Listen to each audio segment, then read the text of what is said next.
I remember looking over my left shoulder and on the horizon, watching the silhouette of what would become a 50-foot wave. A wave the size of a building, a 5-story building.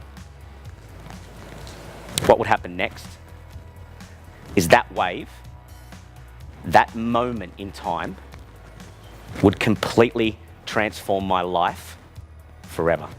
And this afternoon I want to talk to you about these transformative moments. These moments in time that we all have, that we can remember exactly where we were, what we were doing, when specific events took place. Now, they happen on global scales. They're those big global moments that transform the world. But if we scale them back, we have them on a much more personal level. It could be your wedding day. It could be the birth of your children. We need to understand that we are all here for different motivators, different purposes. What gets you out of bed in the morning could be different to the person sitting next to you. And as leaders of this organisation, again, I encourage you to take the time to ask your teams, why are people there? Get to know them on that intimate level. Their purpose, why are they part of this team? But we realised we needed something that unified us. And we came up with a statement. We came up with our compelling goal. And like any organisation, it took us 3 months to get the words exactly right.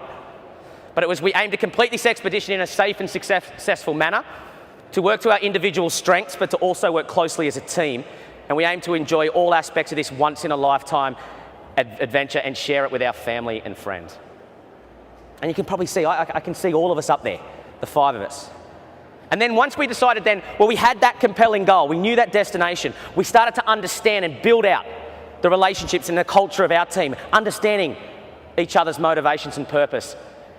We then started to say, well, what are the behaviours that we commit to as a team that will drive success for us? We understand each other's motivations or purpose. We have that compelling goal, that statement that aligns us as one team. Now we needed to outline the behaviours that our team would commit to that would drive us to success, that would make this dream become reality. And again, it was a simple yet powerful set, a list of behaviours that we, as a team, align behind. Discipline and safety, humour and enjoyment, open and honest communication, punctuality, recognition, and second effort. I had a lot of people in my life that told me, you're not going to make it, you're not going to do this, why even try? You know, the I told you so people? You know, those people we have in our lives, we've all got them. They like to live their lives here, in this little comfort zone place. It's nice and warm and cozy. They never dare want to venture out because it's scary out there. But those people always seem to be the ones to criticise, to judge, to say, I told you so, when you might try something different, unique, challenging, out of your comfort zone. You put the bar, the North Star high, and you say, this is where we're going, what we're going to do. Sometimes you don't make it. Failure is part of life, but they're the first ones to say, told you so. I knew you wouldn't do it. Let me tell you, folks, I had a whole town of people like that. Where I grew up in Sydney, I didn't grow up near the beaches. I didn't grow up sailing boats. I come from a very single-parent family, very blue-collar part, working-class part of Sydney.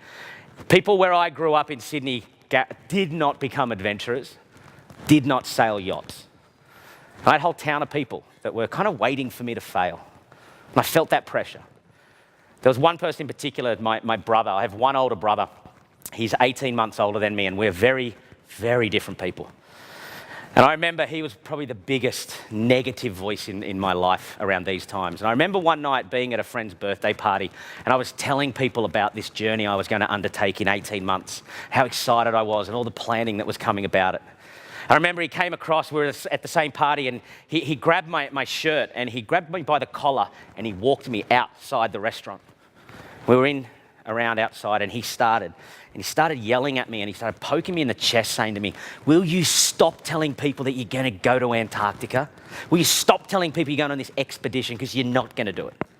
And he said, you're going to embarrass yourself, and you're going to embarrass our family. He said, now stop it. And he shoved me. And he turned around and he walked back inside, and I remember I just got physically upset, and I went home.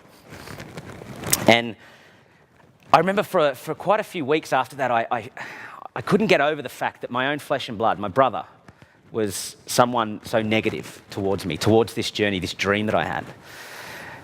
But I reflect on it now, and I reflect on it over the years, and I'm glad he was that person, or I'm glad I had those people in my life, because we need those people.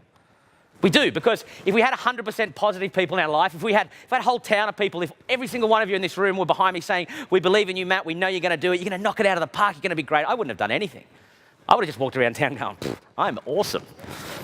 But it's the one voice, the one person that says you can't do it. You're not going to do it. You're going to fail. They're the voice that makes you say, well, why not? Why can't I? What's stopping me? And you know what? In fact, I'm going to do it just so I can say to you, I did it. And that's how I felt with my brother. We have these negative voices in our life, folks. They're all around us. What you need to do is use those negative voices. Turn them into a positive, whatever way you can. Because they're there. They'll become the driving force when the chips are down, when things are tough, and when they were for me, when there were big storms outside, when I was scared for my life, when I wanted to go home, when I wanted to quit in the preparation stages, when I was working too long, when I wasn't having the life of a 20-year-old going to parties, when I said enough's enough, my brother's voice would come into my head saying, told you so, I knew you wouldn't do it, and I'd continue. Now I have to tell you a funny story about the photograph in the middle there. A lot of times when I'm asked to speak at conventions similar to this around the United States and around the world, I'm often asked to come in a day early or stay a day late and speak to some local high schools or elementary schools. And it's something I really, really love doing. I love speaking to young people. And I was recently at an event in California, and the following day I went to a local elementary school where I spoke for 400 11-year-old kids. And for those of you who have kids that age or have had kids that age, 11's such a cool age because they still think you're cool. You know, a couple of years' time, you're not cool, but they think you are the coolest. So the doors open, they're in the gymnasium, they all come running in, and they try to get as close to you as possible. So by the end, you're like on the screen, and there's this line of them kind of like this. And I was talking, they're all studying Antarctica and social science, and I was talking to them about my journey and about the animals down there, and in particular the seals, their migrational habits, all of that stuff, and they were fascinated. And then from the very back of the room, this little 11-year-old kid yells out as loud as he can, "Look at the seal in the red pants!" Well, to an 11-year-old, that is the funniest thing they've ever heard. And they just were rolling around the ground, literally high-fiving one another. Just thought it was awesome. But the one boy, the little boy who actually yelled it out, he wasn't even laughing. He was just staring at me like, what do you got? Come on. And I had nothing. I'm being heckled by an 11-year-old. The only thing going through my mind was I'm going to say to him, oh, shut up, you haven't been there. And I thought, well, probably not a good thing. Just like the storms that I'd faced at the beginning part of this journey on the way down. Just like the storms that I've faced on all of the expeditions I've been on. Just like the storms, the challenges, the dark moments we face in our lives, we all have them. Eventually, the storm would end. It has to. The sun will always come out. The wind will finally stop blowing. In 6 days, after almost losing my life, after 6 days after saying goodbye to each other, I saw the outline of the coast of Australia. And I remember 2 days later, as I got off the boat at midnight on a Wednesday night in the cover of darkness, not a single person waiting for us. As we'd snuck in early to avoid all of the media circus that was waiting, we told them we'd arrive at 6. We got in at midnight just so we could be together and do it ourselves. I remember stepping foot off that boat onto Australian soil, onto solid ground. And let me tell you, folks, I thought the greatest feeling in my life was setting foot onto the Antarctic continent. There was no greater feeling than that morning having the realization that I had a second chance at life. That I was going to see my friends, that I was going to be able to see my family again. I packed my bag really quickly, got all my belongings together, and I picked it up and I walked away down the dock. I got halfway down. I remember I stopped, and I don't know why. I stopped and I turned and I dropped the bag and I looked back. And I looked back at that little bathtub of a boat that I just spent the last 54 days on. More importantly, I looked at the 4 other people coming down the dock behind me, my team.